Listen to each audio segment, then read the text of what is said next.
Bab 879. Rahasia, lama tidak bertemu. Di langit, seorang wanita berdiri di atas pedang hitam. Wanita ini adalah Rahasia Lu.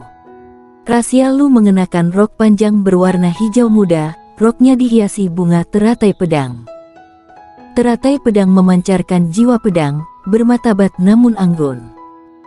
Pinggangnya diikat erat dengan sabuk hijau, berdiri di sebuah pedang. Begitu angin bertiup, rok hijau menempel erat di tubuhnya yang langsing, dan membuat lekukan tubuhnya tampak ramping, sangat mempesona.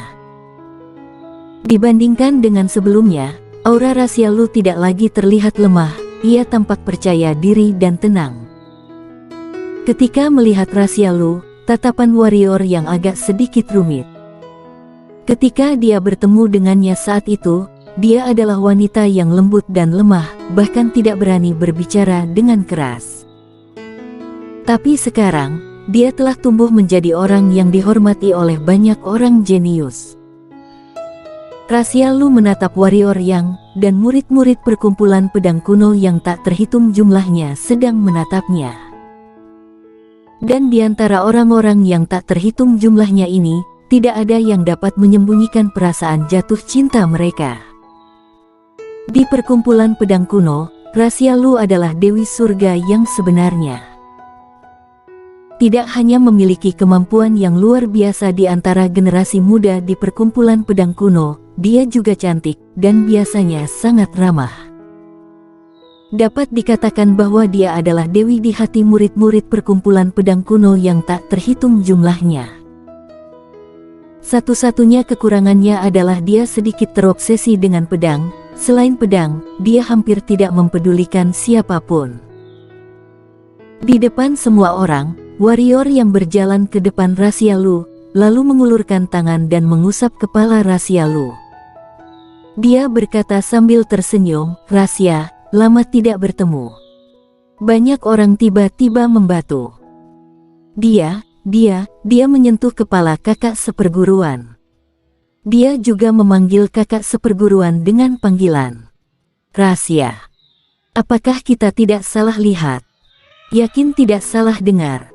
Aku ingin bertarung satu lawan satu dengannya.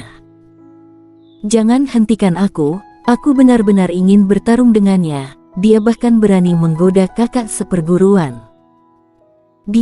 Aku ingin bertarung dengannya. Kalian jangan hentikan aku. Kami tidak akan menghentikanmu. Warrior yang ini nyalinya benar-benar sangat besar. Dia bahkan berani menggoda kakak seperguruan. Kalian lihat saja, kakak seperguruan pasti akan memberinya pelajaran berharga. Pasti akan mati mengenaskan. Ekspresi ketiga Master Gu juga sedikit berubah. Mereka sangat paham dengan temperamen Rahasia Lu. Meskipun dia biasanya mudah didekati dan jarang marah, namun dia bukan orang yang mudah diganggu. Karena jika dia marah, dia pasti akan membunuh orang. Anak ini benar-benar berani. Master Gu mengkhawatirkan warrior yang. Rahasia Lu ini adalah murid sejati dari Master Pedang Perkumpulan Pedang Kuno.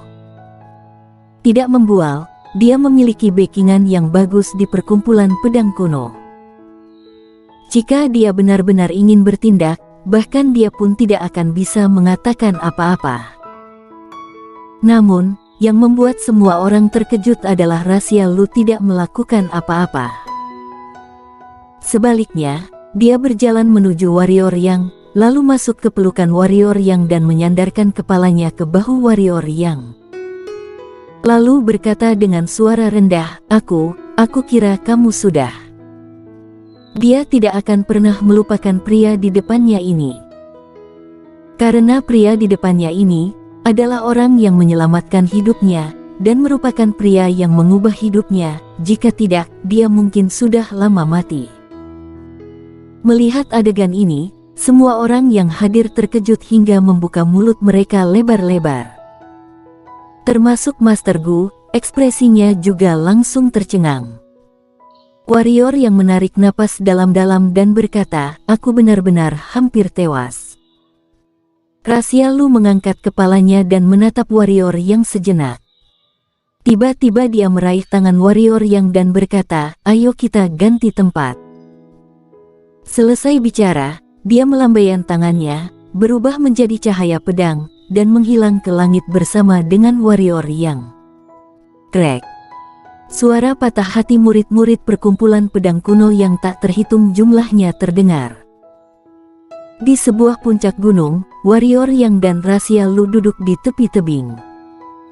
Di depan mereka, ada tebing setinggi 10.000 kaki. Di bawah, penuh dengan kabut putih, seperti alam dewa. Kekuatanmu jauh lebih lemah dari sebelumnya.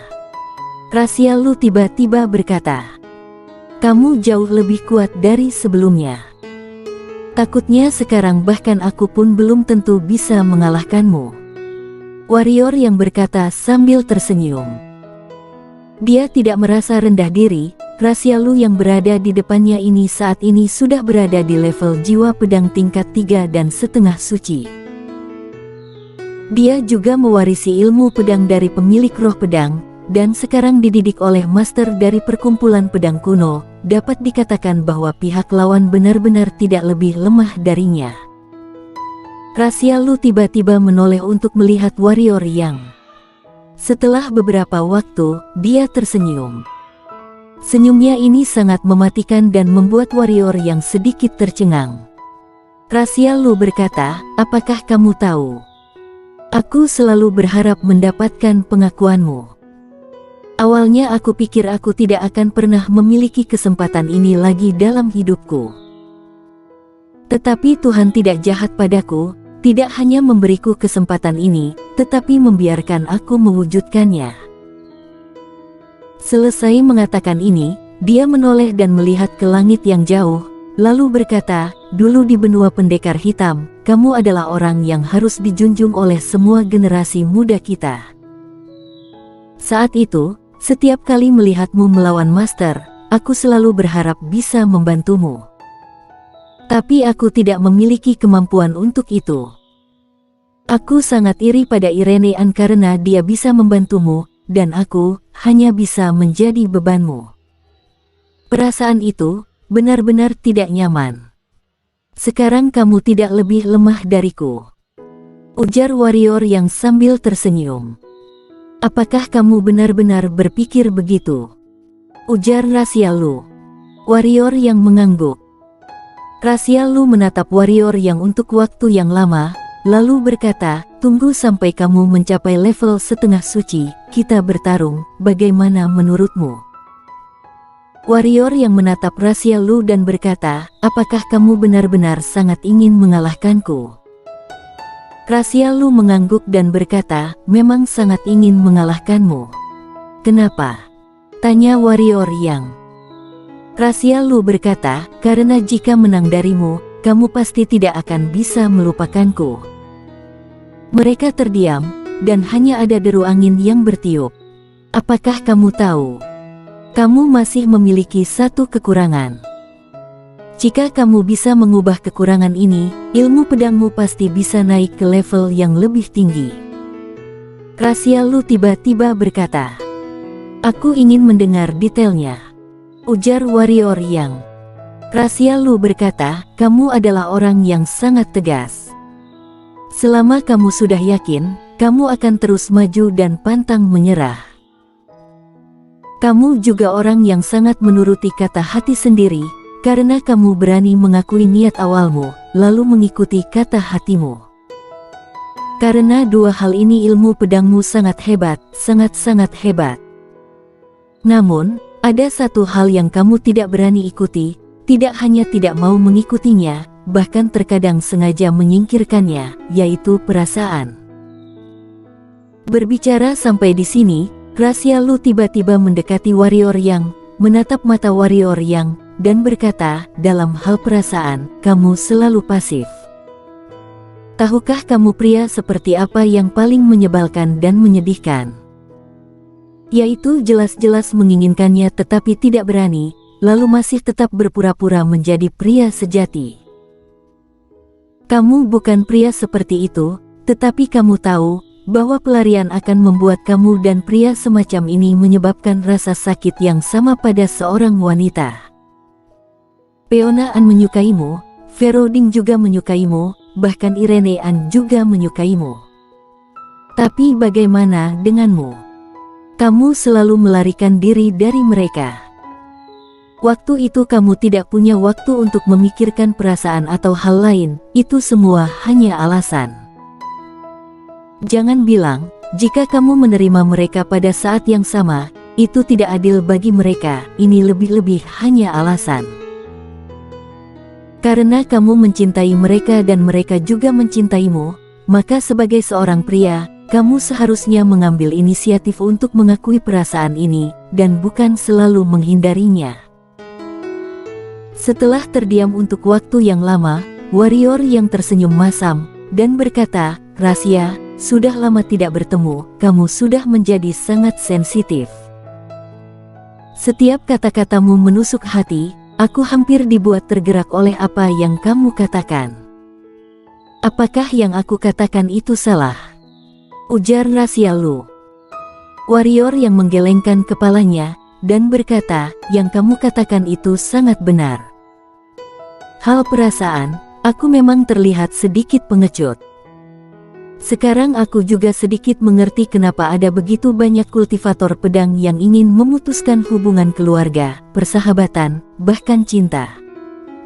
Karena semua perasaan adalah semacam ikatan. Perasaan semacam ini, jika tidak diikuti, maka harus diputuskan. Aku pasti tidak bisa memutuskannya." Rasya Lu tersenyum lagi dan berkata, "Tidak ada orang yang sempurna. Jika kamu bisa berpikir demikian, itu sangat baik. Ngomong-ngomong, apa rencanamu sekarang? Tetap di perkumpulan pedang kuno?" Warrior yang menggelengkan kepalanya dan berkata, "Aku mungkin tidak bisa tinggal lama di perkumpulan pedang kuno, karena masih banyak yang harus aku lakukan. Yang terpenting adalah menemukan Irene An, Clara dan yang lainnya. Irene An ada di Sekte Suci Awan." Rasya Lu berkata, "Menurut rumor, Kazulo itu sepertinya mau memaksanya untuk menikah dengan dirinya." Warrior yang mengangguk dan berkata, "Aku tahu." Rasya Lu melirik warrior yang, dan berkata, "Kazulo sangat kuat, Sekte Suci Awan bahkan lebih kuat." "Seberapa kuat?" Warrior yang berkata sambil tersenyum. "Sekarang kamu pasti tidak bisa mengalahkannya," ujar Rasya Lu. Warrior yang mengangguk dan berkata, "Mungkin apa yang kamu katakan tidak salah, tetapi tidak peduli seberapa hebat dirinya, bahkan jika dia sudah mencapai pendekar suci, aku juga tetap harus pergi, benar tidak?" "Aku tahu." Rasya Lu berkata, "Kamu sekarang harus memulihkan jiwa pedang, tidak hanya harus memulihkan jiwa pedang, tetapi juga harus meningkatkan kekuatanmu. Aku tahu kamu sangat percaya diri, dan pasti memiliki kartu andalan yang kuat. Tapi jangan meremehkan dia, oke? Karena dengan begitu, kemungkinan besar kamu akan mati." Selesai mengatakan ini, ekspresi Rasya Lu tampak sangat serius. "Apakah dia benar-benar sehebat itu?" tanya warrior yang. "Dia bisa dibilang yang terkuat di antara kami berlima." Rasya Lu berkata, "Ada rumor mengatakan, sebenarnya dia sudah bisa mencapai pendekar suci, tetapi karena tekniknya sendiri, dia terus menekannya. Walaupun tidak menjadi pendekar suci, tetapi pada saat ini beberapa pendekar suci pun tidak dapat lagi dengan mudah membunuhnya. Umurnya belum 30 tahun bukan?" Warrior yang mengerutkan kening dan berkata, "Pendekar suci yang berusia 30 tahun. Rasya Lu berkata, "Di dunia ini, ada jenis orang yang disebut dilahirkan untuk menjadi pendekar suci. Dengan kata lain, jika ia dapat mencapai pendekar suci sebelum usia 30 tahun, ia akan disebut dilahirkan untuk menjadi pendekar suci. Aku tidak yakin Kazulo adalah orang yang dilahirkan untuk menjadi pendekar suci atau bukan, tetapi memang ada orang yang dilahirkan untuk menjadi pendekar suci di Senzu di daratan tengah. Dengan kata lain, orang yang mencapai pendekar suci sebelum usia 30 tahun. Setelah terdiam beberapa waktu, warrior yang tiba-tiba berdiri dan berkata, "Jangankan sekarang dia bukan pendekar suci, bahkan jika dia adalah pendekar suci, apa yang perlu aku takutkan? Aku bahkan tidak takut pada Tuhan, apakah aku akan takut pada seorang manusia?" Boom! Pada saat ini, petir tiba-tiba menyambar entah dari mana, kemudian petir itu langsung menyambar ke arah warrior yang bersambung.